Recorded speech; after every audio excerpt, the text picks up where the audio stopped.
Une machine de déminage en action. Elle effectue le travail qu'il est trop dangereux de faire à main nue. C'est la fondation Digger à Tavannes qui produit ces machines. Pendant la pandémie, la fondation a épuisé toutes ses réserves au grand désespoir du directeur.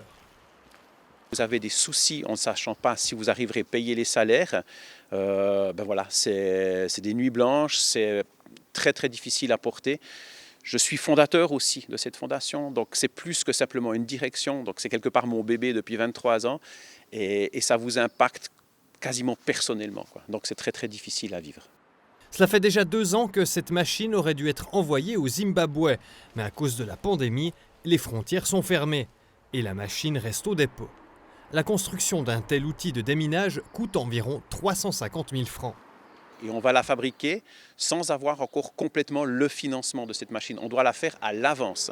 Et plus le projet prend du temps, plus on prend un risque élevé. Donc en fait, on fabrique une machine avec nos réserves, pour autant qu'on en ait, ce qui n'est pas beaucoup le cas chez Digger.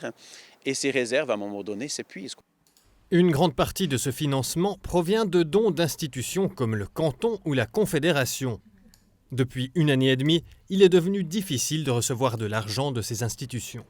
Ce n'est pas forcément évident de faire le lien avec le Covid, mais on pense quand même que les difficultés sont aussi en partie venues du fait que certaines demandes, par exemple, ont été refusées parce que les fonds sont affectés ailleurs pendant ce temps. Donc on a vu certaines organisations peut-être qui redirigeaient les fonds non pas sur le déminage ou comme ça, mais qui utilisaient les fonds plutôt sur la crise du Covid. L'organisation Terre des Hommes est elle aussi principalement financée par des dons. Contrairement à Digger, elle a continué de recevoir régulièrement un soutien financier. D'après Isabelle Sbinden, cela est dû au type d'aide dispensée. Je pense que c'était certainement dû à notre flexibilité, en fait, de pouvoir adapter notre aide sur place, de pouvoir répondre aux besoins qui étaient les plus urgents, qui étaient forcément liés au Covid. 99% des employés de Terre des Hommes sont des gens qui vivent directement sur place. Et suivant les pays, le travail est devenu plus compliqué avec le coronavirus. Par exemple, au Liban, on fournit du soutien psychologique aux enfants réfugiés syriens et aux enfants libanais qui en ont besoin.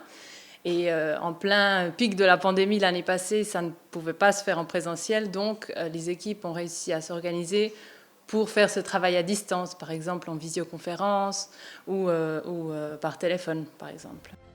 Tandis que Terre des Hommes a pu adapter son travail à la pandémie, Digger doit prendre son mal en patience.